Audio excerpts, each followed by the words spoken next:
Welcome to the Annie Jennings PR Real Stories of Success podcast series. Annie Jennings is the creator of the most powerful radio campaign in the country, where you are booked on high-impact shows in top markets, and she is famous for guaranteed deliverables in radio, television, print, and online media. My name is Stacey Emerald Kaufman. I'm the radio director for Annie Jennings PR and interviewer for Jennings Wire Online Magazine, a special community of bloggers and podcasters that is capturing the heart of America.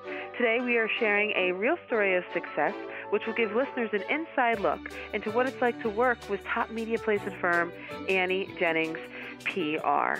Joining me is Fortune 500 Management Advisor, Global Executive and CEO, Jim Alampi, author of Great to Excellent. It's the execution. Jim has been featured on Fox News, CBS News, and radio across the country, BusinessInsider.com, AMA, Fast Company, and is a columnist for Entrepreneur.com as well. Now let's talk about initially, in the sea of public relations firms that are out there and media bookings firms, how did you choose, and what was the clincher for you to work with Annie Jennings?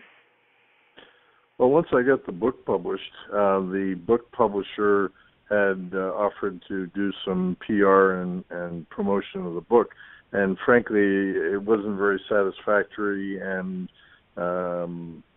he was the one who recommended I might talk to Annie Jennings.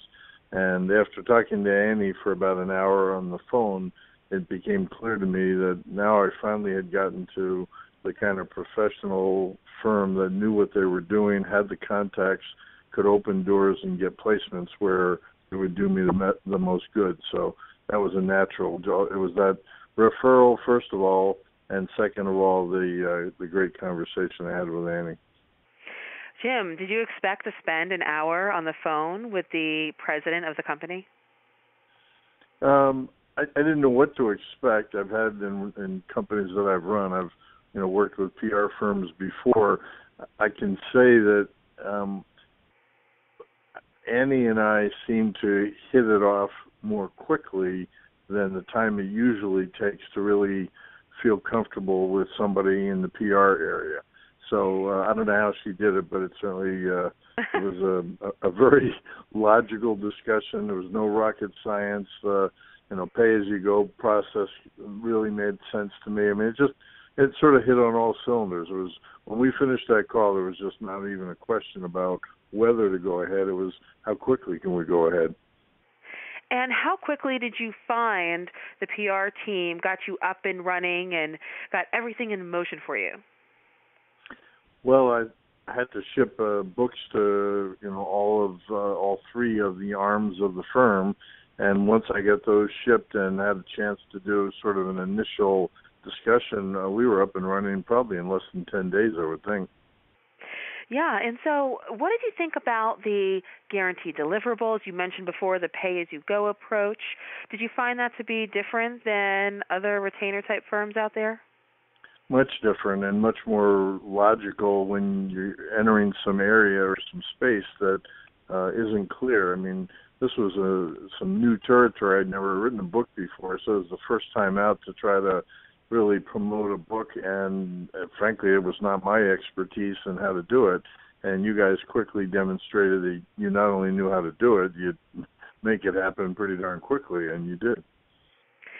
And Jim, on a day-to-day basis, what was it like to work with the team, the PR team? I know you worked with, of course, us in the radio division. You also worked with Sarah in the online and print placement. What was it like to work with the individuals of Annie Jennings PR? Well, my schedule's pretty crazy, and I'm traveling literally every week to work with clients or for speaking engagements. So I knew it was going to be challenging, and I think, as I recall, I said to everyone right up front, I want you guys to pressure me. I want you guys to push me, and when you push me too hard, I'll let you know about it. And it never got to that point. I mean, you guys were constantly throwing things at me that were opportunities, and I don't think there were more than, maybe 2 or 3 at most that for some reason either the timing was wrong or I didn't think it was a particularly good fit, but you guys just kept feeding the funnel, and I kept responding. So it really worked out very, very well. And that's the way I like to work. I like, people that I'm working with to push me, and I'll find time at night, on weekends, or whenever to respond and get this thing, going from my side. Well, it not only takes a good PR company, but also a client like yourself that buys in to the process. And now, did you feel like as you were getting the placements that you were building, we like to call it the ladder strategy, where you continue to go up and up the ladder of media placements? Did you feel like that's what you were doing? And how did you leverage those media placements once you got them? Well, you guys certainly got, me in places that were the primo kind of offerings. I mean, getting, a live TV interview on Fox News, or I guess it was Fox News, that's pretty spectacular when, I'm a business guy working with business CEOs, and it's not a consumer kind of thing. So it's not the, sexy, wild and crazy consumer-driven kind of information. So you got some great placements. The media placements really went up the ladder all the way to ending up with me being asked to become a columnist for Entrepreneur Magazine. That's sort of the pinnacle, since we only work with entrepreneurs and we only work if the CEO will hire us. So those are the cats that really are reading the kind of magazines that you got placements in. It was interesting as we went up both radio and TV and the media ladder. They were both very successful, but as we caucused after the initial period of time and decided, probably the more beneficial area would be the print media as opposed to doing radio, just because I think it's questionable how many CEOs really saw me and our book on either radio or TV, but it added credibility to the whole thing, even though we then shifted into a full blast print media and web media kind of program. So they both went in parallel extremely well, and then at the crossover point when we made the decision in terms of the next phase, one supported the other as we went forward. So, I don't think I could ask for a different or better approach. And Jim, as you were getting the PR coverage and the media, did any new opportunities arise for you?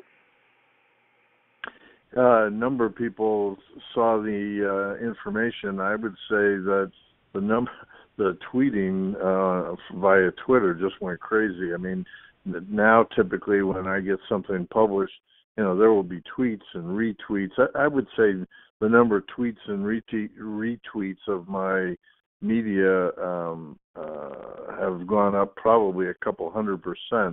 So that was pretty phenomenal.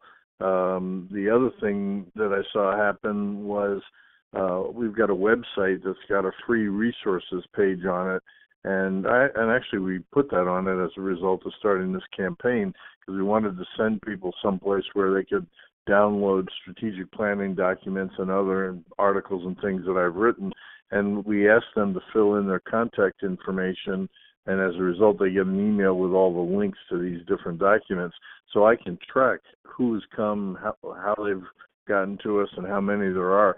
I would say the number of people going to that page is up by a factor of 50. So, I mean, it's phenomenal how many people are going to the website, downloading documents. And the goal wasn't necessarily an immediate reaction. The goal was to give them some content that they could start using in their own companies. And ultimately, as we know happens, they come back and say, you know what, we're using your material, but it's not working quite as well as you explained or we heard you talk about. Could you come in and help us, do our strategic planning? So that was the absolute brass ring of the whole thing, was to get people to go to the website, number one, but then number two, come back and ask for help. Well, Jim, do you have any final comments that you want to let our listeners know in terms of the experience of working with Annie Jennings PR and the results? it exceeded my expectations. B, you need to look at it not as an expense, but as an investment upon which there ought to be a return. And I can tell you that my ROI has been spectacular, so I wouldn't have changed anything. All right, Jim. Well, I want to thank you for joining us today and tell our listeners that you can learn more about Jim Alampi, his book, and his services in speaking workshops. Bring him into your company. You can do so and visit theexecutionmaximizer.com. Thanks again, Jim, for being here. Great to be with you, Stacy. Take care. This podcast is presented by Annie Jennings of the national publicity firm Annie Jennings PR and the creator of Jennings Wire Online magazine. For more information on how you too can experience radio and media placement, television, print, online success, please visit AnnieJenningsPR.com. Till next time.